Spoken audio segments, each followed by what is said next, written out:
ইলেকশনে এত হই হই রই রবের পরেও হিলারি ক্লিন্টন জিতে নাই, কারণ আমরা যারা মাইনরিটি আমরা শুধু ঘুমাই, আর যারা হোয়াইট সুপ্রিমিস্ট যারা তারা each and everyone went there and vote, and at the end president Trump became president. দেখেন আজকে যত সুযোগ সুবিধা আমরা পাচ্ছি, home care, house care, medicare, কত রকমের সুবিধা পাইছেন, ফান খাইয়া ঘোরাঘাড়া করতেছেন। বিলিভ মি, এই সমস্ত সুযোগ সুবিধা সব নস্যাৎ করিয়া আমাকে সবাইকে বাংলাদেশে ফাঁড়ে দেওয়ার পরিকল্পনা হচ্ছে ট্রাম্প অ্যাডমিনিস্ট্রেশনের। এই অত্যন্ত লজ্জাকর এবং দুঃখজনক, আমাদের কিছু লোক না বুঝিয়া আবার ট্রাম্পের পক্ষে কথা বলে, because that is what is going on. So এটা বলে আত্মঘাতীমূলক কাজ। আমরা যদি এই দেশে আমরা যারা আসছি, দেখেন আমরা যারা এখানে আসছি কেউ আর বাংলাদেশে যাবেন না।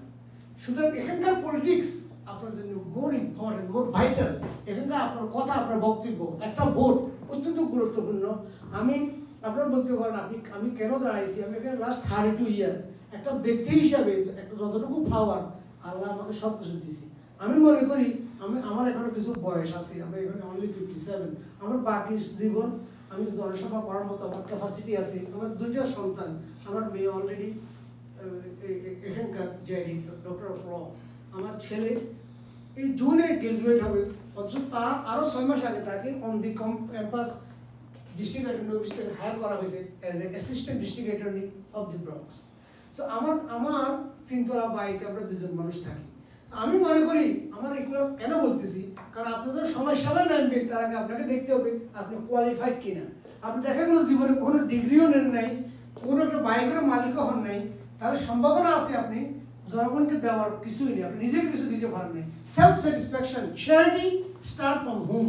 সো আমি মনে করি আমার সময় আছে, আমি এখনো যারা আমার সাথে সারাউন্ডিং আছে, আমার এখানে ইঞ্জিনিয়ার আর বসাম আছে, কিছু দেখে মাঝে মধ্যে কাজ করি। আমি গত 22 বছরে অ্যাটলিস্ট 60টা জব করছি।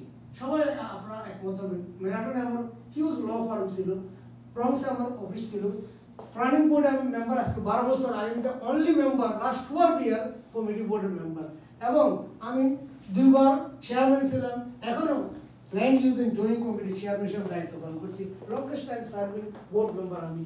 ওইটা হলো রিয়েল ওয়ার্ক, কোনো বেতন পাইনি আমরা, লাস্ট 12 ইয়ার আমি সিটিং দেয়ার। সো আপনারা যারা আমার কথা বলবেন, শুধু বাঙালি হিসেবে দিতে বলবেন না, আপনারা কম্পেয়ার করে দেখবেন যারা ক্যান্ডিডেট তারা জীবনে কি কি করেছে, কি কি অ্যাচিভমেন্ট নিজের জন্য করেছে। আপনি নিজের জন্য কিছু করতে পারেন নাই, কিন্তু সমাজে সবার জন্য আপনি করতে দাঁড়িয়েছেন। এটা is doesn't work like that. এখানে ক্যান্ডিডেট আছে যে জীবনে কখনো নিজেকে সাপোর্ট করতে পারে নাই, অলওয়েজ দ্য ওয়েলফেয়ার রোল। আপনার ওয়েলফেয়ার খাওয়ার তার বিরুদ্ধে বলতেছি না, আর আপনি নিজেকে সাপোর্ট করতে পারেন নাই সারা জীবন, এবার আজকে নামছেন জনগণের সেবা করার জন্য। এটা অত্যন্ত হাস্যকর, অত্যন্ত দুঃখজনক, এবং এটা ক্ষতিকর, এবং এটা অনলি আমাদেরকে ডিগ্রেড করবে। আমি যদি আজকে এখনো যদি বলি যে এখানে একটা লোক এখানকার ডিগ্রিধারী, এখানে সে কোয়ালিফাইড, সে এস্টাবলিশ, সে ক্যান্ডিডেট, আমি এখন ইস্তেফা দিয়ে তার সাথে সামিল হবো, আমার সময় নেই। বিকজ আমি যতক্ষণ বসে থাকি তখন শুধু আমি টাকা ইনকাম করি, আমি চ্যারিটেবল কাজ করতে পারি, ফাউন্ডেশনের মাধ্যমে দেশকে দিতে পারি। বাট আমি মনে করি আমি এই মুহূর্তে I am the most qualified candidate among the all candidate. আপনি দেখবেন আমার ওয়েবসাইটে দেখবেন, আমার মুখের কথা না, আমার 3 সপ্তাহের ভিতরে 600 পিপল অলরেডি আমাকে ডোনেট করছি। আপনারা দেখবেন ক্রেডিট কার্ডের মাধ্যমে ওয়েবসাইটে অলমোস্ট 4900 আজকে পর্যন্ত মানুষ ডোনেট করছে। এগুলো এখানকার লোক না, Queens, Brooklyn, Manhattan, Staten Island, এগুলো আমার মুখের কথা না, আমার সাথে দেখেন, অনলাইনে গিয়ে দেখেন, আমাকে অনেকে হেল্প করতেছেন, আমি প্রচুর সাহায্য পেয়েছি। বাট এখানে স্বাভাবিক মানুষ মাত্র কিছু জেলাস হয়ে কিছু লোক কথাবার্তা বলে, কিছু লোক বলে আমি ওইটা করতে পারি। But it's okay, I welcome everyone. আপনারা যারা সৈনিক, আপনারা যারা দেশের জন্য চিন্তা করেন, তাদের ভিতরে জাতীয়তাবোধ আছে, দেশত্ববোধ আছে, বাঙালি এনার্জি যারা দাবি করেন, আমরা মাস্ট ডু সামথিং। যদি আমরা সবাই কিছু করি, you can do it. But আমরা এখানে কিছু বক্তব্য দিয়া আপনার জন্য রক্ত দেবো, আপনার জন্য এটা করবো, বা ঘরে গিয়ে যখন অ্যাকশন না করেন, then we have serious problem. আমরা দেখেন সিটি কাউন্সিলে 51 সিটি কাউন্সিল, আমাদের কোনো সিট নেই। 164 অ্যাসেম্বলি মেম্বার, আমাদের কোনো সিট নেই। 64 স্টেট সিনেট, আমাদের কোনো সিট নেই। 435 কংগ্রেসনাল ডিস্ট্রিক্ট, আমাদের কোনো সিট নেই। যদি আমাদের কারো কোনো চেয়ার নেই। চেয়ারের পূর্ববর্তী স্তর কোনটা? হয়তো টেবিল অথবা ফ্লোরে বসে আছি আমরা সবাই। তো এই ফ্লোর থেকে উঠে আমাদের চেয়ারে যাওয়ার জন্য this is the time. We must vote. ভোটের মাধ্যমে যাবেন। আর একটু আগে বলছি ইলেকটেড অফিস ছাড়াও এখানে প্রচুর পজিশন থাকে।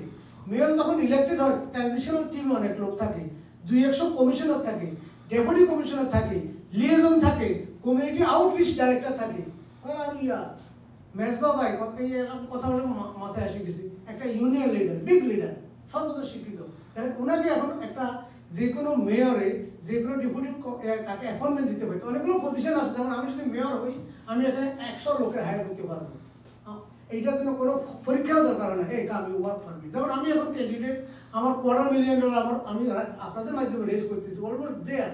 এখন আমি যাকে ইচ্ছা করে যাবো আমি হায়ার করতে পারবো আমার ক্যাম্পেইনের জন্য। এরকম ডিসক্রিশনারি পাওয়ার থাকে ইলেক্টেড অফিসিয়ালদের। তারা কেউ আমাদেরকে হায়ার করে নেই, কোনো সিগনিফিকেন্ট পজিশনে কাউকে হায়ার করে নেই। বাট আমরা এই যে আমরা স্টেজ সাজাইতেছি, এক্সকিউজ মি স্যার, এখানে তাকে বসাইতেছি, তাকে সেলিউট দিতেছি, তাকে ফান্ড রেজ করতেছি, ফান্ড রেজ করতে করতে করতে হয় আর দে আমি আমার টাকা কত ইলেক্টেড অফিসিয়ালকে দিছি, আর আমার এখানে দিছে কারা? আপনারা। 10 টাকা 10 টাকা 10 টাকা 10 টাকা, বা 10 টাকা 10 টাকা না, 10 টাকায় 90 টাকা হবে, কারণ 22,000 টাকা 168,000 হবে, আর 30,000 টাকা হলে $250,000 হবে। সো 30,000 টাকা পৌঁছার জন্য আমি এত এত আল্লাহর কাছে এত শুকর, আমি কিছুই করতে হয় না, আমি সারাদিন কাজ করে এসেছি। এখানে এটা নাসির ভাই, বৃহত্তর কমিটির সমিতি, আমাদের ভাই আপনারাই এখানে এটা সাজাইছেন, এখানে টাকা আছে, এখানে প্রায় $9,000, এটা হবে $8,000। এইভাবে 11-12টা হয়েছে, আরো 10-12টা লোক লাইনে আছে। আমার মুরব্বী এই দাউদ সাহেব, ওনার ঘর আগে ঘর খুলে দিছি। সাধারণত এই দেশে ঘর খুলে দেয় না, মানুষ খুব সিক্রেট থাকে, ঘর খুলে দিছে, খাওয়া দাওয়া ভাগ করছে, সাজাচ্ছে। আমি ওনার জীবনে কিছুই করিনি। এই যে একটা অনুপ্রেরণা, এই অনুপ্রেরণা যে আমরা আজকে আমার জন্য করেন, এটা আমরা বাঙাল, আমরা জাতির জন্য করতেছেন। টুমোরো আরেকজনের মেয়ে গিয়া করবে। এই যে আজকে ছোট কাহিনী ওই জন্য বলছিলাম, ওনার একটা মেয়ে, দুটো মেয়েকে আমার শালাকে বিয়ে করতে গিয়া সিলেট মৌলভীবাজারের এখানে একটা পাশে বসছিল, বসেও দুজনের কথা আমার আরো 10-12 বছর আগে এত ভালো লাগছে। এই দুইটা মেয়ে শুধু নিজেকে টেক কেয়ার করে নাই, she is now counsellor, Salma Sumi, she is now educational counsellor, সে প্রমোটিং দি এডুকেশন, সে তো নিজেকে প্রমোট করে নাই, now she is promoting other people. So আমাদের লোকদেরকে আমরা আগে তুলতে হবে, মূল্যায়ন করতে হবে। আমাদের ভিতরে আমরা যারা আছি বাংলাদেশ থেকে, যারা সিটিজেন, আমরা আমেরিকান, আমরা চিন্তা করতে হবে আমরা বাঙালি না, আমরা নিজেকে শুধু আমি তৃতীয় শ্রেণী মনে করি। ইমাম সাহেব যেটা বললো, হুজুরের দায়িত্ব শুধু নামাজ পড়ানি না, এখানকার ফেথ লিডার যেটাকে বলে কাজী, এদের অনেক মূল্য, দেওয়ার লিডার, সে তার আন্ডারে মানুষ নামাজ পড়া, তার শিষ্য, তাকে সে শুধু ইসলামিক জ্ঞান না, American democracy, American right, first amendment right, fourth amendment right সম্পর্কে অবগত করবে। ইমামদের দায়িত্ব শুধুমাত্র নামাজ পড়ানো না, ইমামের দায়িত্ব হবে পলিটিক্স, ম্যাথ, সায়েন্স সম্পর্কে মানুষকে অনুপ্রাণিত করতে পারে, তারাই হবে ইমাম। দেখবেন ইমামের চিন্তাধারাও চেঞ্জ হইতেছে। যারা এই ধরনের নলেজ নিয়ে আসতেছে না, আস্তে আস্তে নতুন জেনারেশন ওই ইমামকে আর রাখবে না, তারা pick up the somebody else. So এই কথাগুলো কেন বলতেছি, কারণ we have to wake up, so many thing happening out there, but we are sleeping only. তো যারা আজকে এখানে বসে আছেন তারা এক একজন সৈনিক।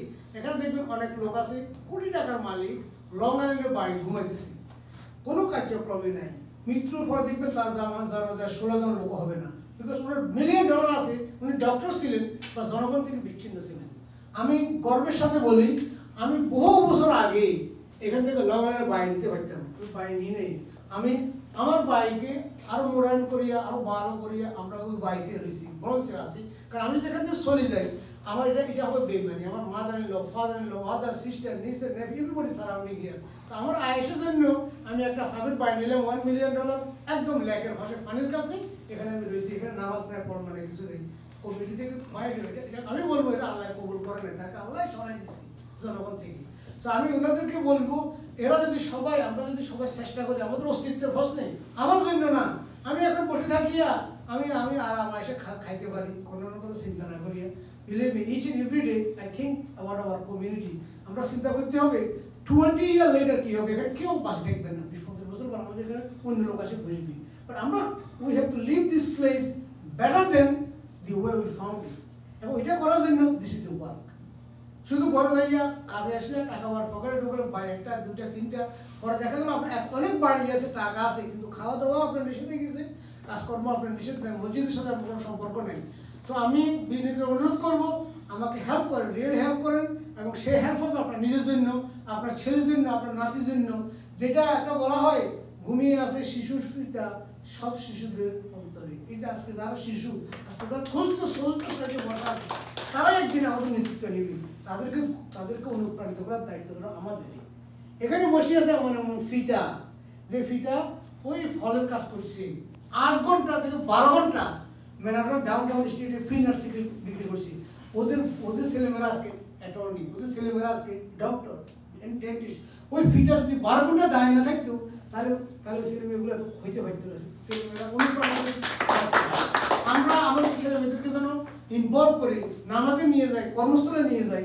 আমার মেয়ে যখন 4th গ্রেডে, তখন আমি সোশ্যাল ওয়েলফেয়ারে কাজ করতাম, তখন সিটিতে পাবলিক সার্ভিসে। তখন আমি যদি ছুটি আমার মেয়েটাকে নিয়ে যেতাম, সে ওই কিছু লিখতো, কিছু কাজে থাকতো। আপনি ফলের দোকানে কাজ করেন না, রেস্টুরেন্টে কাজ করেন, ছেলেমেয়েদেরকে ইনভলভ করেন, তখন ছেলেমেয়েরা দেখবে আরে কত কষ্টে আমার বাপ টাকা রুজি করে আমাদেরকে খাওয়াইতেছি। She will be inspired. এখন তারা শোককে শক্তিতে রূপান্তরিত করবে, দুঃখকে শক্তিতে তারা একদিন আপনাকে বড় করবে। আমি believe me, I feel like talk like 24/7, but believe me অনেক সময় সোরায় না শুনে ধর্মের কাহিনী মানুষ অনুপ্রাণিত হয় না। আমি believe me, I'm honestly and sincerely believe on working for you, and I need your help. Yes, sir. Assalamu alaikum.